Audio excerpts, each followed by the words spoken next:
mean, I tried as an Anglican, but it was just like it was a skin graft that kept getting rejected.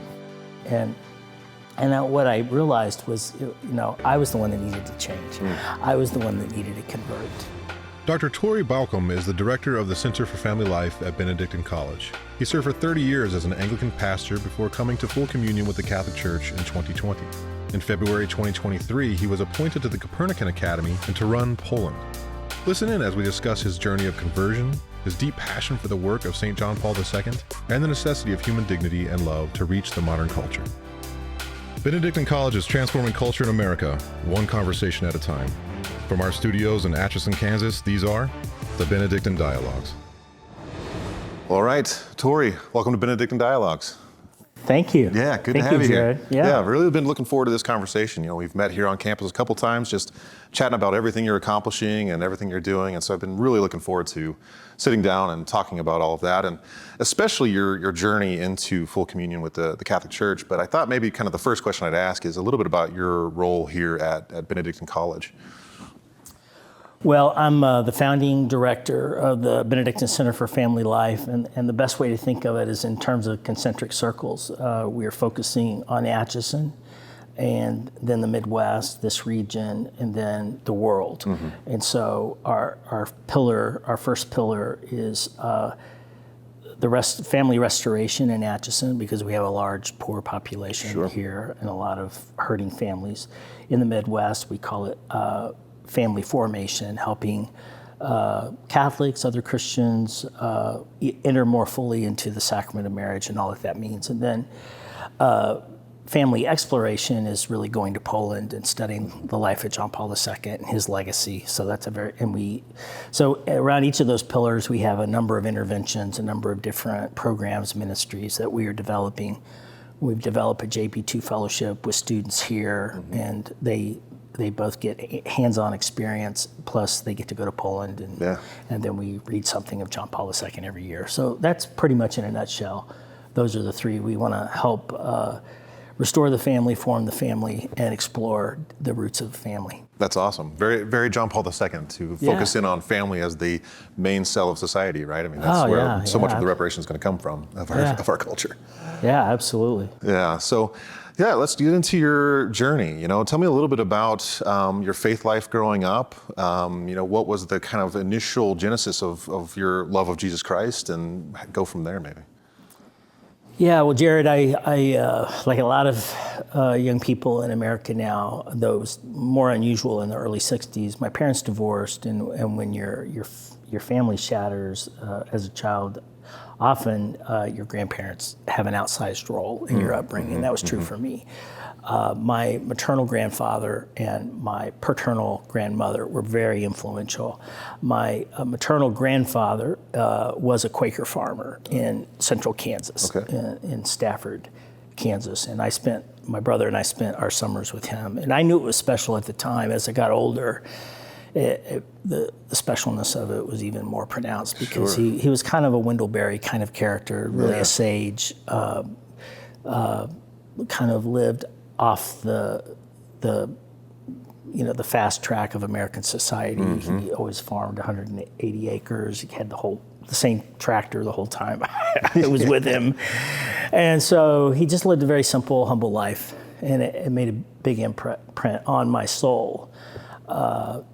I was virtually unchurched until I was in high school, but he was a big influence. My paternal grandmother, she had 10 children. She wasn't Catholic. Wow. She was old school Baptist. Okay, yeah. And she was what I call a salty saint, and had a huge influence, and I think prayed me into the kingdom of God. I moved to Texas when I was a teenager from Kansas, and started going to an interdenominational youth group. But if you've ever been in Texas, you realize that, everybody's Baptist in Texas. Oh, yeah. Even the Catholics are Baptist in Texas. So, in fact, my first girlfriend was a Roman Catholic, very devout. We kind of came up together in this youth group, and she ended up becoming a Wycliffe Bible translator, and I ended up becoming an Episcopal priest. Okay. And we're still dear friends, and we keep in touch. But if you've seen the movie the Jesus Revolution. The tail end of that, swept into Texas, and a singer by the name of Keith Green moved to a town in East Texas called Lindell, and there was a British holiness preacher by the name of Leonard Ravenhill who had a big influence on Keith Green, and then a lot of us young people would go there. My girlfriend was in Nacogdoches, Texas at Stephen F. Austin, and I was in Dallas, and we would meet in Lindell sometimes. And so it was that environment that really, I really encountered the resurrected Christ as a young man, and it was very influential, obviously, and in many ways it never left me. He never left me. Yeah. So what was your journey then into Episcopalianism? Well, when I was not a good Baptist. I read a lot of Anglicans at the time, not really knowing. I didn't read them because they were Anglicans, but the C.S. Lewis, Chesterton, who converted, but I read a lot of his Anglican stuff, and I read others, and I just realized it resonated deeply with me. So I went to an Episcopal church service, and I met the resurrected Christ there. I think there's a deficiency in their understanding of the Eucharist, but they get as close as possible for a Protestant. Sure. And but it was real. It was genuine, and so I transferred. I was in a Baptist school. I went to an Episcopal seminary, and I got confirmed when I graduated. Okay. And then I went to Little Rock to serve a parish down there, and had a beautiful 5 years with a wonderful mentor. But all along, I'm still on the journey. And it was when I moved back to Kansas City, my boyhood home, in my early 30s. I met Elizabeth, who became my wife. We started our family, and it was about that time the first bishop, high-ranking official, divorced his wife, married a man. And there was a big conversation about it, and the bishops came back and said, after committee work, well, he shouldn't have done it, violated canons, but there's no core doctrine of marriage in the Episcopal Church. And I remember looking at my young wife, and I didn't marry until I was in my 30s, well into my 30s, and there was a long journey of healing and recovery to even know what a family was. And I looked at her and I said, this can't be true. This doesn't pass the smell test. There's no core doctrine in our tradition about marriage. And well, after many years, I found out they were actually telling the truth, and that was part of the problem. And that was part of what was lost in the Reformation, that they weren't lying like I thought they were. I thought they were just making stuff up, as liberals are wont to do sometimes. And so, but it was at that point that somebody handed me a book by this youngish Polish Pope, and they said, you ought to read this. Well, I read it, The Crossing the Threshold of Hope. And I crossed an epistemological threshold. I thought, this is mesmerizing. I knew I only was probably getting about half of it because I didn't have the categories to understand everything he was talking about. I had no background in personalism, Thomism. These are the categories he processes reality through. And so but it started me on a journey of reading him over the next 20 years. As I say, he got inside my head. I couldn't get him out. Sometimes Elizabeth would be walking through the living room, and I'm in the reading chair, and I've had a tear coming down my cheek, and she said, "Oh, you're reading John Paul II." And I said, "Yeah." Yeah, and that led me to going to Poland. I went to Rome. I had a crisis in my Anglican parish, sexual misconduct with clergy and bishops, covering it up, and I was really distraught. I didn't know where to go for help, and a friend of mine said, you need to go visit Don Renzo Benetti in Rome. So as I told my friend Father Paul Scalia, I said, when you're an Anglican priest and you get on a plane and go to Rome for help, you're in trouble. But that's what I did, Wow. And he was a godsend. He really helped. He not only led my wife and I into a deeper understanding of the sacrament of marriage and how to minister out of that understanding, but he really helped me to become a Catholic, because that experience and then my repeated experience in Poland, I realized these are the people that I belong with. even said, these are the people I want to die with. I love their faith. I love the way they live it. Yeah. This is how I'm trying to live, which was not really, I wasn't able to pull it off. I mean, I tried as an Anglican, but it was just like it was a skin graft that kept getting rejected. And what I realized was, I was the one that needed to change. I was the one that needed to convert. And so in 2018, I went to my friend, Father Baucum, said, I want to become a Catholic, but I have no idea. And I said, I don't think it's going to be a pleasant experience, given where I was at the time in the group of dissident, breakaway, splinter group Anglicans. I just knew that wouldn't bless them. And so, but at the end of the day, I realized it was the call of God. And so, and Father Paul's the one who introduced me to Archbishop Naumann and Steve Minnis, and that's how I ended up coming back home, though he didn't know I was from this area when he made the introductions. When I came back, I remember President Minnis, my first meeting with him, I said, President Minnis, I have all of these relationships. European Catholics who are brilliant on marriage and the family, and I have no place to put these relationships. My denomination doesn't want them. They don't know what to do with them. And every initiative I start is blocked. And I said, I just want to give them away. Yeah. And he beautifully said, come and bring it, That's awesome. And that's how I ended up here. And that's what I've been doing ever since, is I've been bringing it, and God's blessing has been on it, and which is a confirmation that I was discerning correctly, that there's a really good DNA match with me and Benedictine. Yes. I love the spirit of this place. Yes. I tell people it's Orthodox, but there's no chip on the shoulder. Yes. People aren't angry. Just there's a confidence. We know what the Catholic faith is. We believe it.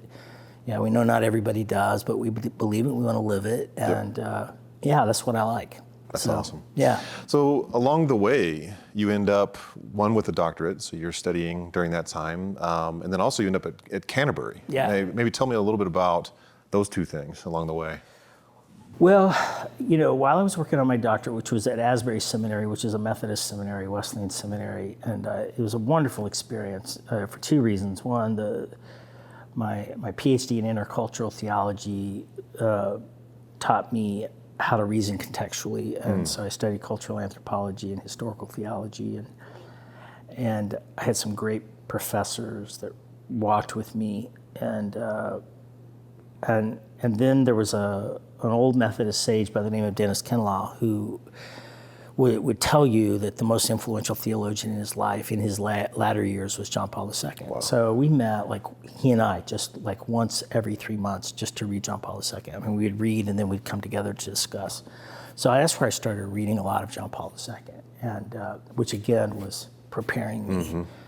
At that time, I wasn't really thinking about becoming Catholic, and I still wanted to give Anglicanism a go, and so I got called to this parish that was leaving the Episcopal Church. I was kind of outside of the Episcopal Church for about 10 years. I worked part-time in a parish, but I wasn't leading anything.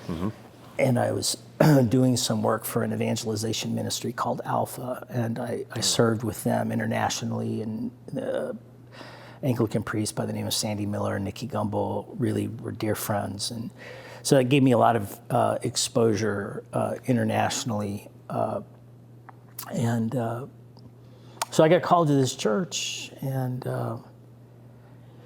I kept on these paths. I kept doing the Alpha thing, kept doing marriage ministry, and then.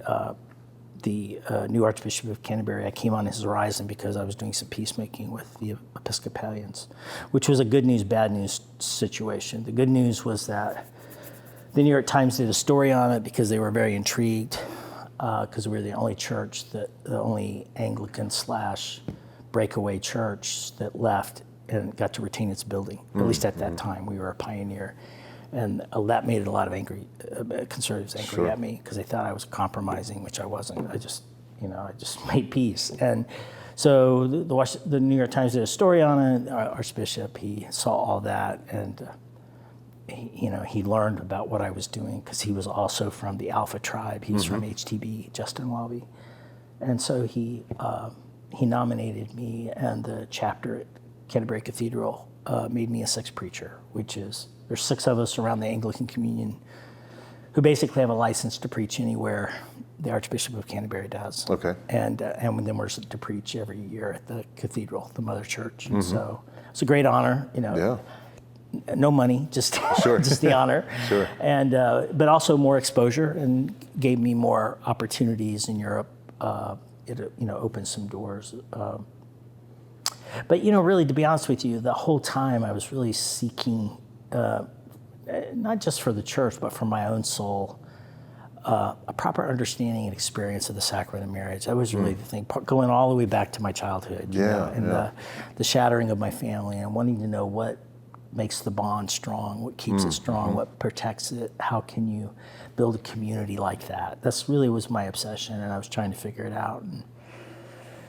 And then, I finally did, and the shock was becoming Catholic, and that's not what I thought I would find out, you know. But once I did, I remember I said this to Father Paul Scalia. I said, what I concluded was the Catholic Church was telling the truth. Which is not the same thing that saying every Catholic tells the truth, or that the Catholic Church at every moment tells, we know history well enough to know. But when it comes to settled conviction, Yes. as a communion, we tell the truth. Yes.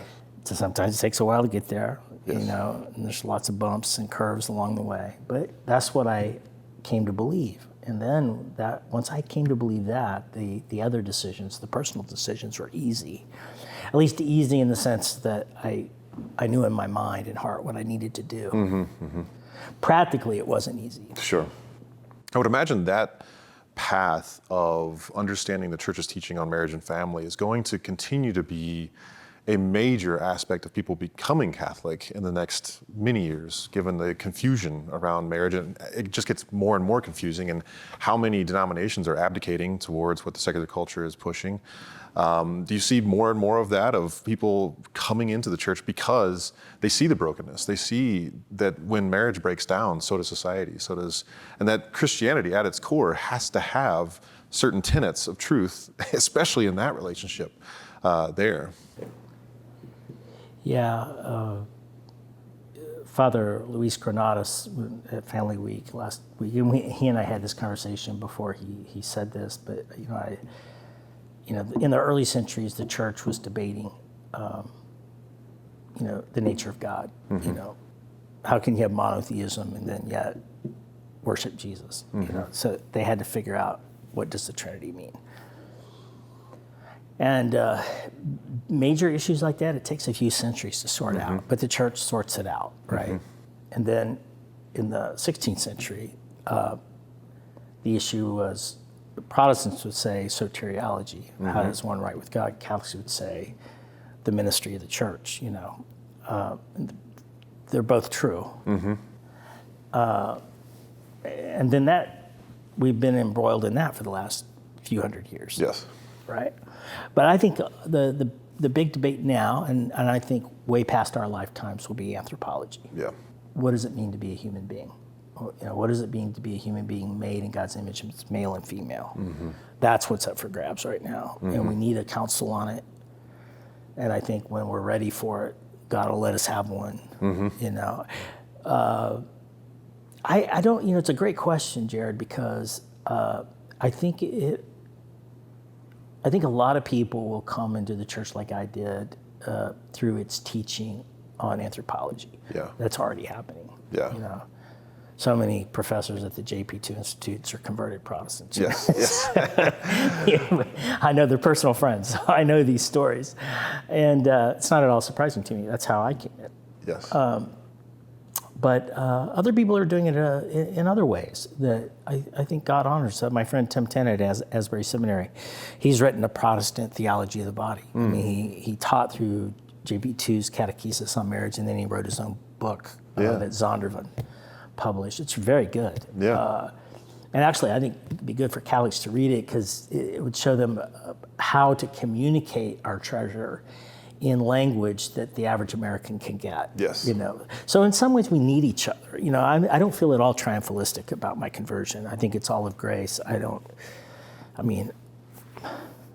if push come to shove, I'd say, yeah, I would like for all the Protestants to become Catholics. Sure. But I think also right now, this is a season to be humble and say, we need each other. Let's learn the truth together. We're not, we're not attractive to the world when we beat each other up, And I have to say that with my, former denomination, what is called the Anglican Church of North America.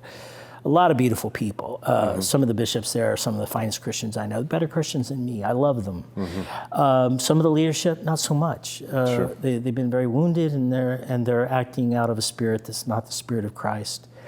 But I have to look at what's best and speak into that and appeal to that, because I know certainly in my former congregation and in other communities that I know of, they're looking for the things that we have.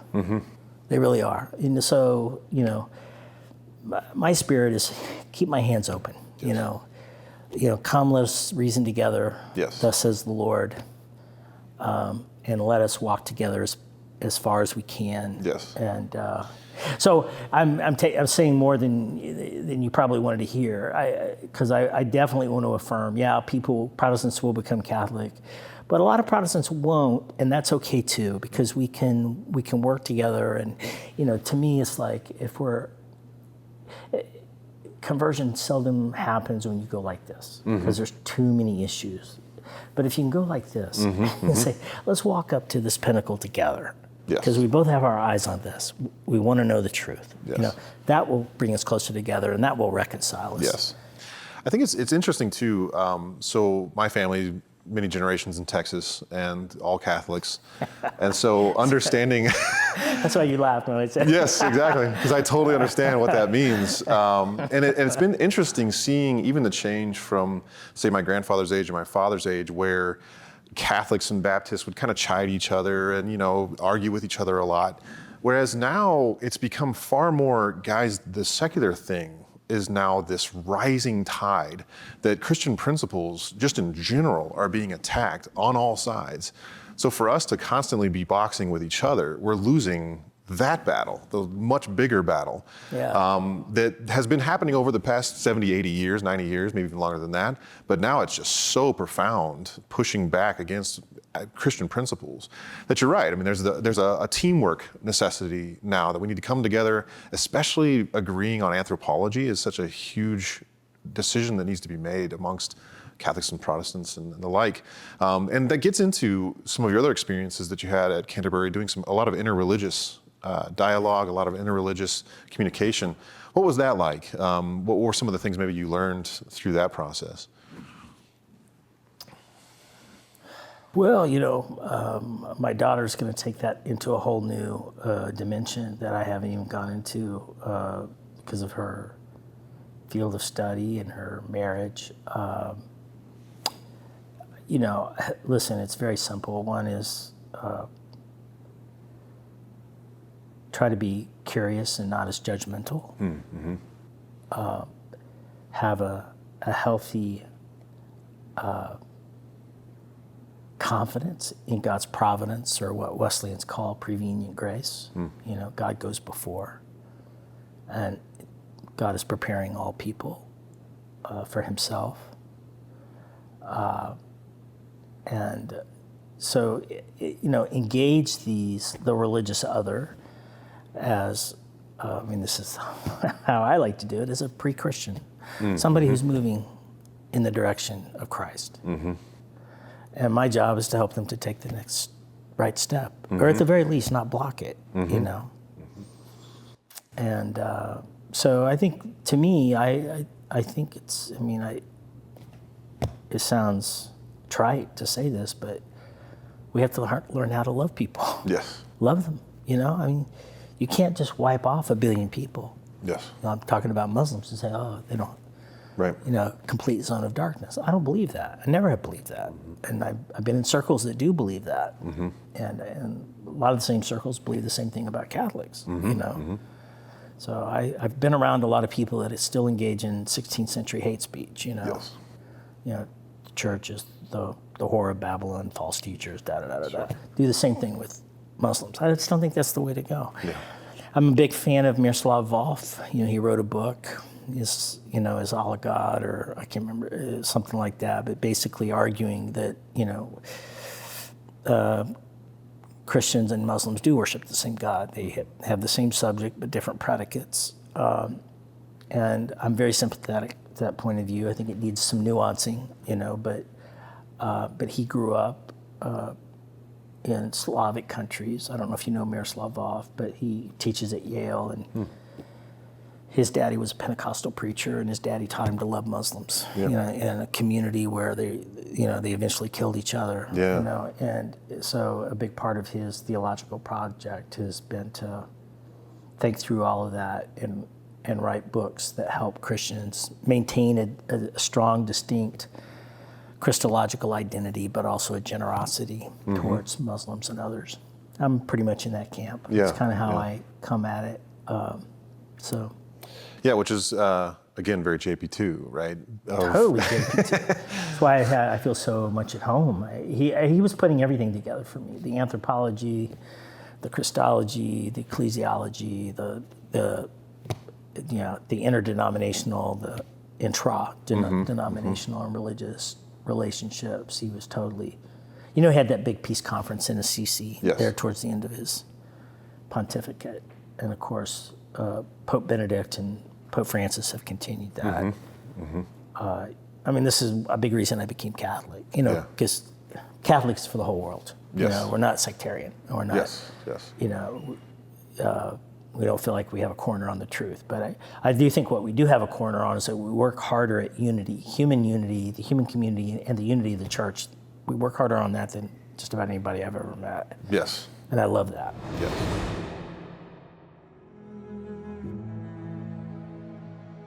Have you ever desired a deeper understanding of the life of Jesus? Check out The Extraordinary Story with Tom Hoops. This is The Extraordinary Story, a podcast about the life of Christ. Jesus Christ, God Himself, entered the confusing maze that is our world to show us who we are and to give us His cross as a ladder up and out. This is His story and ours, The Extraordinary Story. The Extraordinary Story has been featured in The Loop, Alatea, Our Sunday Visitor, and Relevant Radio. You can listen to The Extraordinary Story on Apple Podcasts, Spotify, or wherever you listen. And now, back to the show. So you've mentioned JP2's anthropology a couple of times, and maybe some of our listeners aren't quite as familiar with what we mean by that.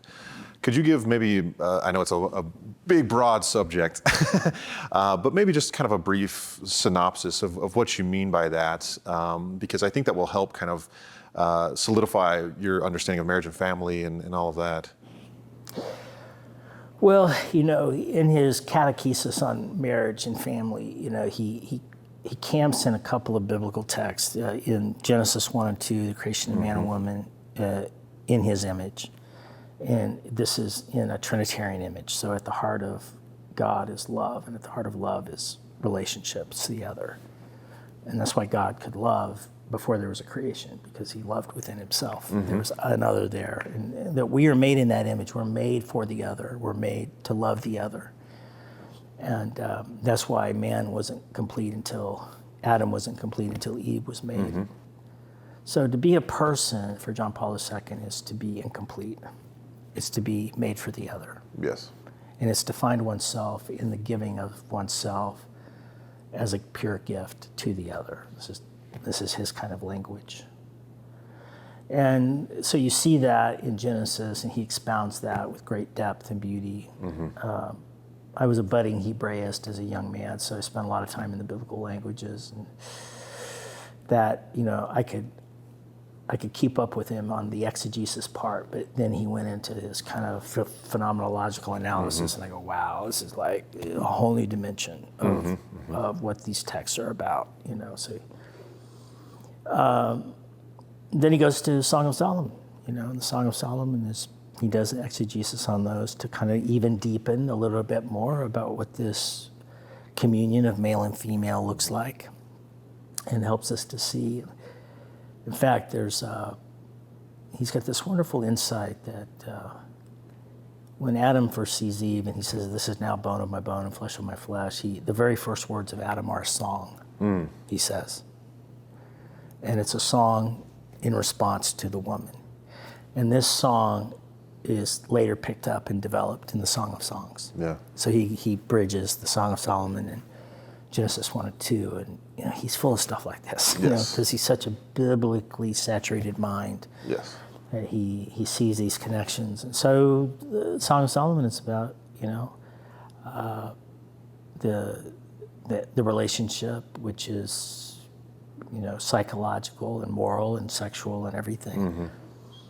Then he goes from that into Matthew and Jesus is teaching about divorce and that marriage is indissoluble, and they ask him, well, but Moses permitted it. And I love, this is really a wonderful insight of his, that Jesus didn't go back to Leviticus or Exodus and debate case law. Mm-hmm. He went back to original intent. Yes. And said, but in the beginning, God made them male and female in his image. So he gives us also a great insight into Jesus' own hermeneutic, and which ought to be our hermeneutic. Yes. And so he comes back full circle to the Genesis story and Song of Solomon. Then of course he ends in Ephesians 5, which is this great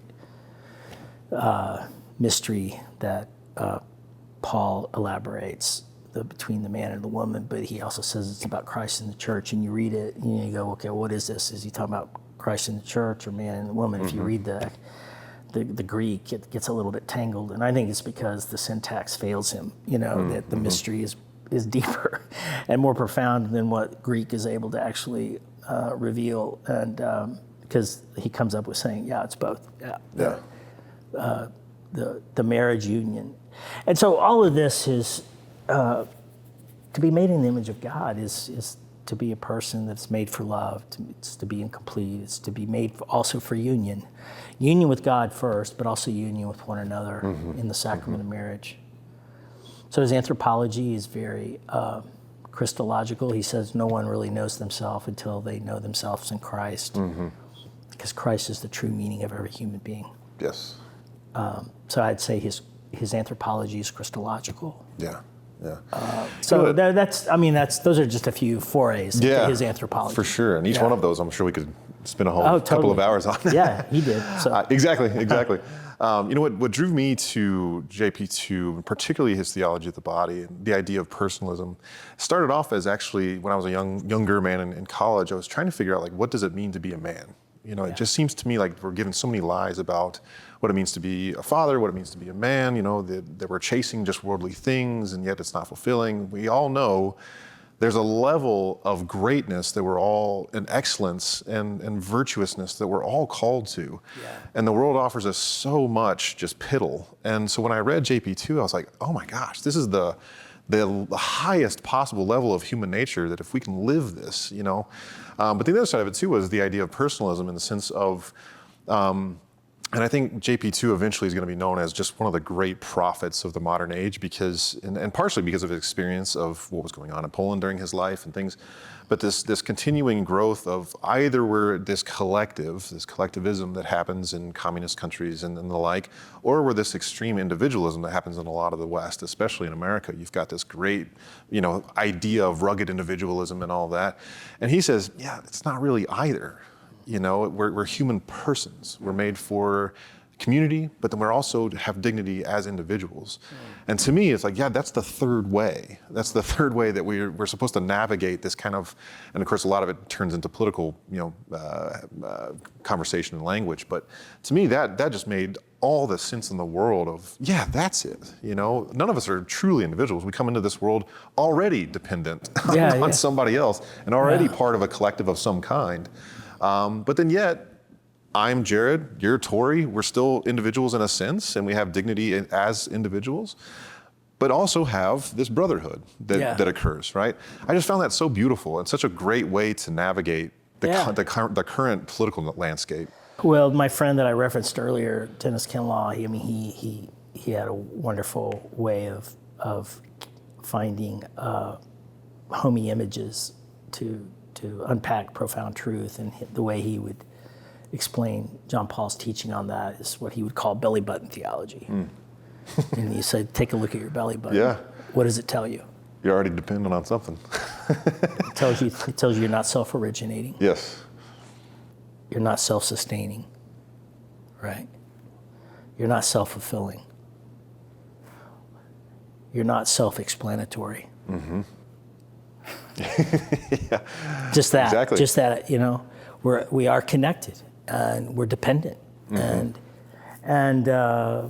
so I think that's totally true. And of course, that's totally contrary to a dominant narrative of the human person in our culture. Yes. But even the idea of self-actualization, there's a lot of that going on right now.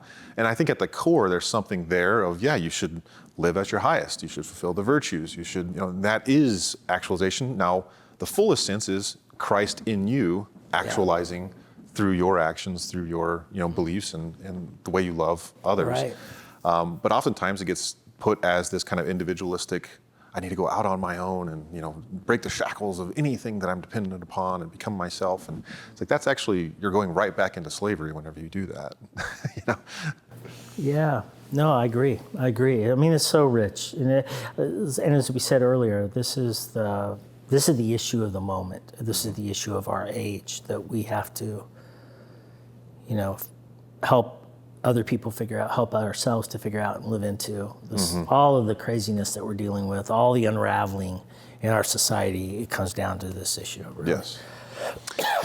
So one of the other things I wanted to chat about is you've recently been inducted into the Copernican Academy in Poland. Right. First, tell our listeners what that is, and then secondly, kind of what your role is in that regard. Yeah, the Copernican Academy is an initiative of the government, the Polish Academy, maybe a little bit of the Polish Church. It's made up of government officials and academics. Partly, by the namesake, it's to honor Nikolai Copernicus, who was a Renaissance man, and it has 6 chambers, and those 6 chambers are 6 areas of specialization that he was known to have been very competent in: physics, astronomy, law, theology, philosophy. Okay. And so I got elected into the philosophy and theology chamber. Supposed to be nominated by 2 different people. See, I told you the story about the New York Times. Well, in that story, Michael Paulson of the New York Times asked me, okay, when you went down to see Shannon Johnston, the Bishop of Virginia, to make peace, what did you do? And I said, well, I took a book of poetry, and I found out when I got there, his dad was a poetry teacher, and he loved it, and it really kind of made a connection for us. And he goes, well, who was the poet? And I said, well, Adam Zagajewski, the great Polish poet. Well, Adam read this New York Times story, and he says, you must come to Poland. Wow. So that's how I really got to Poland. And he introduced me to all of his friends, which happened to be the left-wing intelligentsia of Poland. Wow. So for the next few years, I went back almost every year, and I became friends with these people and very close friends to Adam. And Adam died 2 years ago. Yeah, about two and a half years ago. And by this time I had converted, and of course he knew all about that. I was talking to him and my friends in Poland about it before I was in the United States. I kind of kept it on the down low in the U.S. And he handed me off to his other friends who have become very close. And then converted, I got to know the Catholic Church, and I got to know people that were more right of center. And I'm friends with both. And that certainly helped in my election to the Academy. In all honesty, I'm not a great philosopher or theologian. I have a few gifts that apparently people think I understand Poland really well, and I write stuff and it gets well received. And so I've had a couple of stories written about me over there. And I have some insight into the domestic church. Most all of it I've learned from John Paul II, but I've also learned it some from my doctoral studies, studying the early church as a domestic movement. So I've interpreted the current crisis, the fact that there are 3 million Ukrainian refugees and not one refugee camp, and they're being received into Polish homes. And when I was there literally days after the invasion, I wrote an article about it. A friend of mine who teaches at the University of Warsaw translated it, and it went viral. And that's how I started getting invited back. They invited me back to speak at a Congress. That went really well. But basically, I just said, this is what John Paul II meant by a domestic church. It's the family faced outward in love. They said to me, we didn't even know that's what we were doing. But now that you say it, we realize that's exactly what we're doing. And so then I tried to get at the sources of that. Where is that coming from? Because it's so unconscious. And so I wrote, I had to give a talk when I was inducted, and I spoke on that subject, and it got translated, and it got initially published in the C of E, Church of England. They still, some of them still like me, and they publish my stuff. And so it had a good audience there, and then it got published here as well. So the short answer to the question, it's providence, Jared. I have no idea. I mean, when he first emailed me and said, you've been nominated and elected, will you serve? I said, I think you got the wrong guy. I said, go back and check. I'm serious, I did. Wow. I said, I don't think that, I think, and I didn't know you're the guy, you know. That's funny. So, and then when I got over there, you know, some friends, some academic friends, they said, Tory, he said, we function at a high level. We can't write what you write. And we said, none of us can write that. What you wrote there, no, none of us can do it. And you know, we wonder why. And I said, it's because you're traumatized. I said, I got trauma. You know, I was diagnosed with PSAD. Yeah. Post-traumatic Anglican disorder. So I said, there's some things I can't write about. And he said, that's right. I said, you guys have been without a state for virtually 200 years. Yeah. You think you can just shake that off in a generation? Yeah, exactly. So when this stuff happens, you guys you paralyze. Yeah. And so you need buddies to come on in, come beside you and say, okay, this is what's going on. And we're going to walk with you. We're going to try to help bear this burden. And and of course, when I came here, this was our third pillar was to explore Poland, to explore John Paul II in context. I'm a contextual thinker. And what he wrote about the domestic church. So this was our agenda. This is why I was taking our JP2 fellows there. And I went there and I said, lo and behold, here it is on display. Wow. Everything I believe, everything I got converted for, it's going on in Poland right now. This is why I became a Catholic. They live it. They live it. They don't even know they live it. And when you tell them, they go, oh my gosh, you're right. Which even makes it more virtuous because they don't even know they're being virtuous. Yes. They just do it, you know? And we I mean, don't get me started on, you know, immigration reform, but, you know, there's just, there's a level of charity there that, and, you know, the thing of it is, Jared, they're not all like devout Catholics. I mean, some of them have real issues with the church. I mean, they haven't like left the church, but like, you know, they can get quite upset. Sure. You know, and, you know, but when the push comes to shove and it's like, really doing the Christian thing, they do it. And, you know, they have a checkered history with Ukrainians. Sure. You know? So it's not like, you know, these are my long lost relatives. I mean, for some it is, but for some it's, no, there's a lot of wounds there. Yeah. So it merits investigation. I think somebody in journalism ought to, you know, camp over there and really get their minds around it, write about it, and win the Nobel Prize, because it has that importance to Western civilization, I think. Yes. And I think we're moving, I mean, my own view is that, you know, I have an ability to see around corners, unfortunately, and I think things are headed in that direction again. And Poland, because of its geopolitical significance, will likely be a testing ground. I pray that that's not the case, but it won't surprise me if it is. Sure.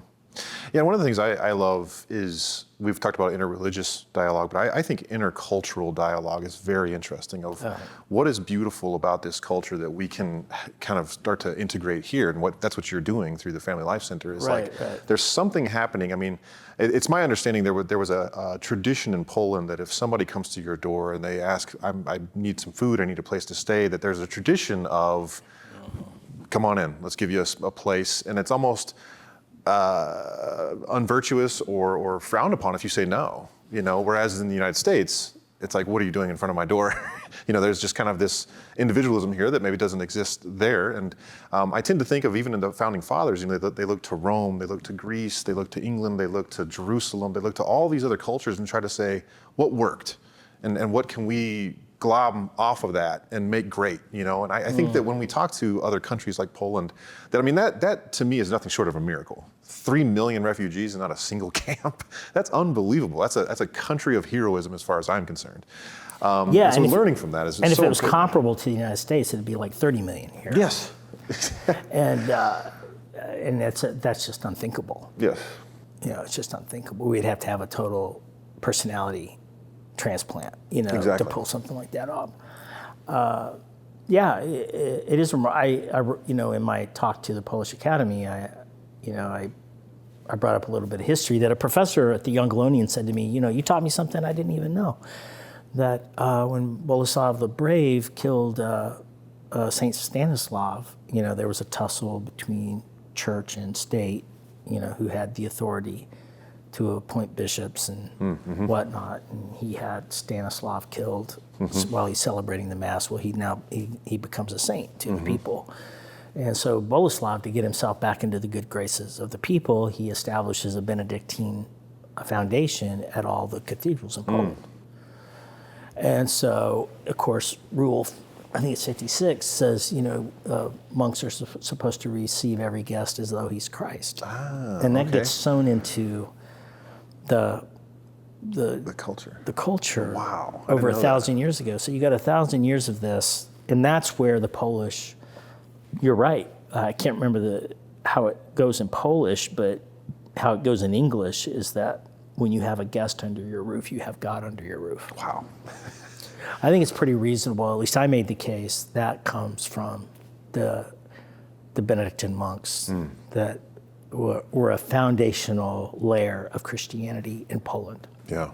Which brings us full circle back to Benedictine College and what we're trying trying to do here. Totally right? does. Exactly. Totally. No. It's all. Everything comes back to Atchison. Don't you know that? Exactly right. Yeah.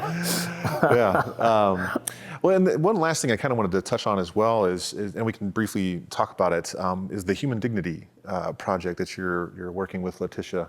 Remind me her last name. Downing. Maybe share a little bit about that project. Yeah, well, the Human Dignity curriculum is a curriculum that's been created by a friend of mine, Anna Halpin, who's the founder of the World Youth Alliance. And it's curriculum that goes from K through 12, and it teaches students about themselves. And every other subject, they're learning about something else. But in Human Dignity, they learn about themselves. And what they learn about themselves is that they are made with innate dignity, something that no one gives them, and therefore no one can take away. Not the state, not anybody else. And it brings in some of the best thinkers in world history to develop different aspects of that. And it's beautiful. And I became friends with Letitia. She's an African-American Pentecostal woman. And she invited me to her church my first year here, which was during COVID. So I'd go to Mass, and then I'd go to the Black Pentecostal church. Yeah.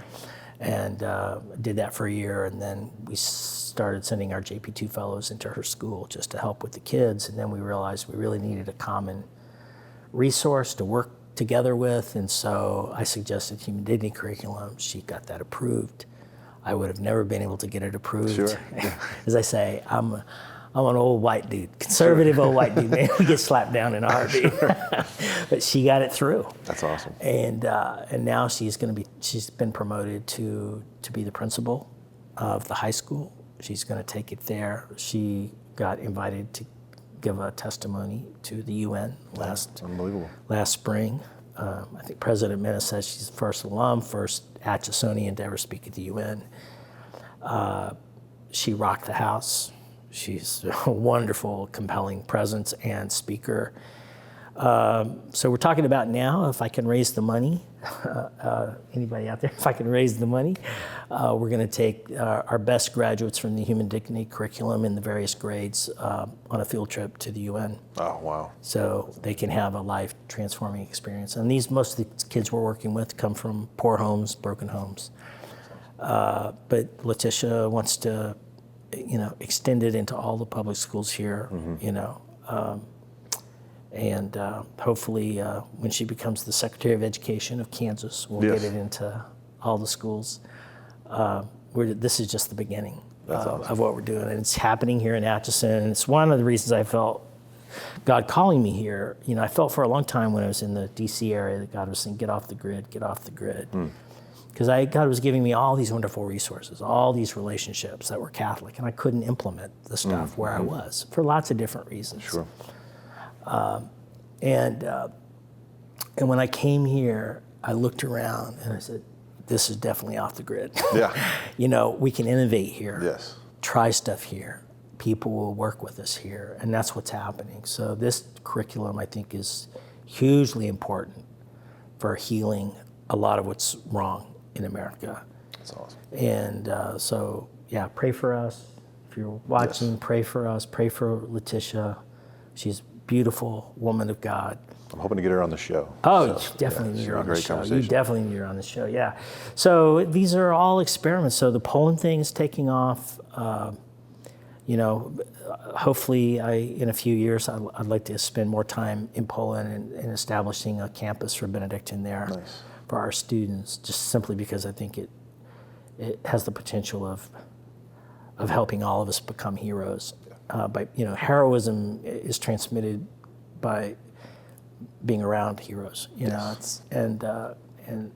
And then, of course, what we're doing here with the public schools and at-risk families. And then there's a whole other dimension of thing I do called Communio, which is equipping parishes to develop ministries to families and marriages. And we have 12 parishes that we're coaching in the Archdiocese with Communio. A friend of mine, J.P. DeGant, started this ministry. I think it's one of the most significant ministries in America right now. Wow.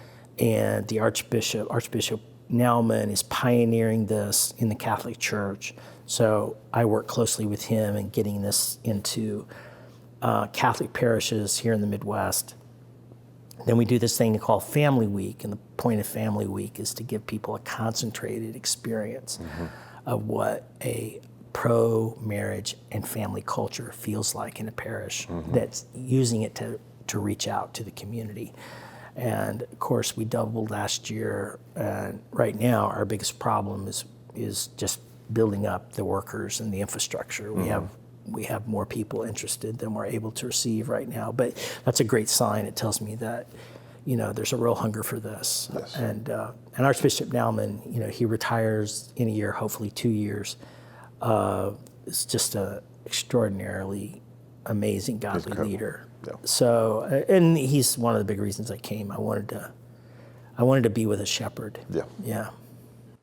Well, praise God. Tory, thank you for everything you do, and I'm sure I'll have you back on the show. We'll keep digging deeper into some JP2 and I hope so. Everything you're doing here at Benedictine College. So to our listeners, I really appreciate your time, and thanks again for the conversation. It was Jared, my wonderful. friend, thank you. All right. Yeah.